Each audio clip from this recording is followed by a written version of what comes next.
Welcome back दोस्तों। तो आज की वीडियो में मैं आपको दिखाऊंगा how to make your Rubik's cube faster. तो आइए शुरू करते हैं।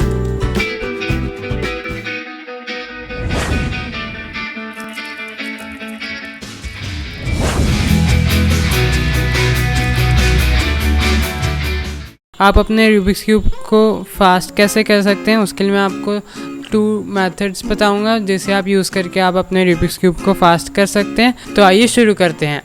तो बात करते हैं कि इस क्यूब की स्पीड हम कैसे बढ़ा सकते हैं। तो मैंने जब नया लिया था ये मेरे को काफ़ी टाइट लगा था। ये वैसे नॉन मैग्नेटिक है, ये भी बता दूँ। ये वाला क्यूब मेरा मेन क्यूब है, मोयो MFJS RS3M 2020 ये वाला क्यूब है। तो इसका लिंक भी आपको डिस्क्रिप्शन में मिल जाएगा। ये मेरा मेन क्यूब है।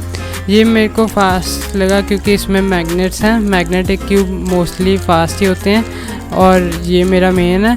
पर जब मैंने ये भी लिया था तब मैं देख रहा था ये काफ़ी टाइट है, ये काफ़ी लूज़ है। मैं मानता हूँ कि मैग्नेटिक थोड़े तेज़ ही होते हैं, पर ये कुछ ज़्यादा ही टाइट लग रहा था। फिर मैंने सोचा कि इसको कैसे फास्ट कर सकते हैं। तो आज की वीडियो में मैं आपको यही दिखाऊंगा कि आप इसको कैसे तेज़ कर सकते हैं। तो आइए शुरू करते हैं। मोस्टली मैं येलो और वाइट साइड को ही तेज़ करता हूँ, बाकियों को नहीं छेड़ता बिल्कुल भी।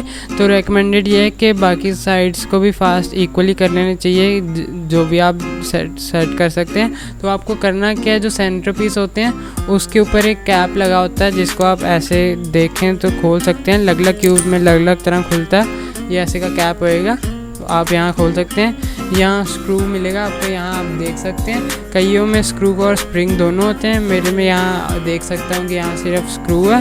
तो वही उसको मैं लूज़ करूँगा थोड़ा। आप यहाँ देख सकते हैं स्क्रू ड्राइवर लिया मैंने और उसको मैं यहाँ पे ऐसे लूज़ कर दूँगा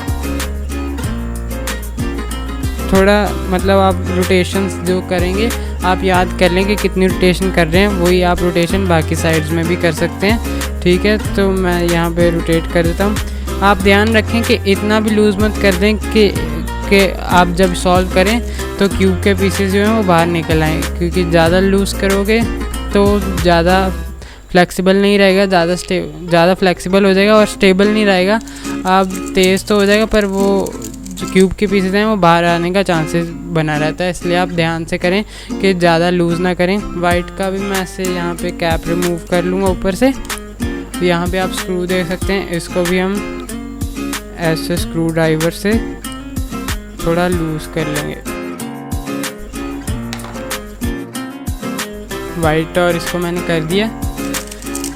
अब ये काफ़ी अच्छा लूज़ हो गया, मतलब जितना मैं चाहता था कि लूज़ करना ना। आप भी जब लूज़ करके देखेंगे और इसको मूव करके देखेंगे लेयर्स को, तब आपको खुद को फील होगा कि पहले कितना टाइट था अब कितना लूज़ है।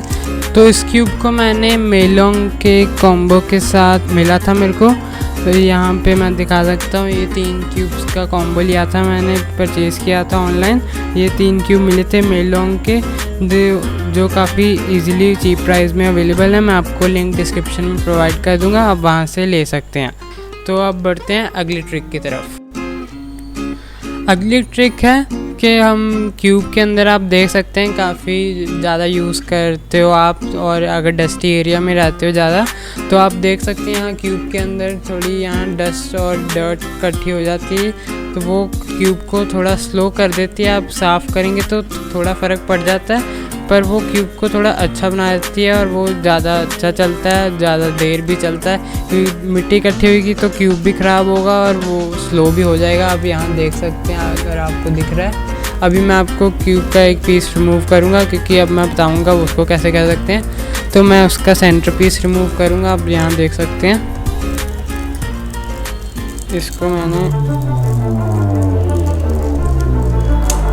ये ऐसे मैंने रिमूव कर दिया। आप यहाँ देख सकते हैं यहाँ पे कितनी मिट्टी लगी हुई है। इसी को अब हम साफ़ करेंगे। यहाँ भी अंदर देख सकते हैं क्यूब कैसे गंदा हुआ है। इसको भी हम कॉर्नर को रिमूव कर लेंगे। ये ऐसे रिमूव हो गया, इसको साफ़ करेंगे। यहाँ आप देख सकते हैं यहाँ मिट्टी लगी हुई है, यहाँ पे लेयर्स पे यहाँ पे हो गया। रेड में ज़्यादा दिखेगी, डार्क सरफेस पे आप अच्छी तरह देख सकते हैं। ठीक है, तो अब देख लेते हैं हम इसको कैसे साफ़ करना है जो गंदा हुआ है। अब हमने पीसेस रिमूव कर लिए हैं। आप एक वाइप या फिर टिश्यू जो भी अवेलेबल है वो आप यूज़ कर सकते हैं। मैंने वाइप लिया है, इसको थोड़ा ऐसे साफ़ कर देते हैं। क्यूब के पीसेस को अच्छे से साफ़ कर दें कि मिट्टी कोई बचे ना।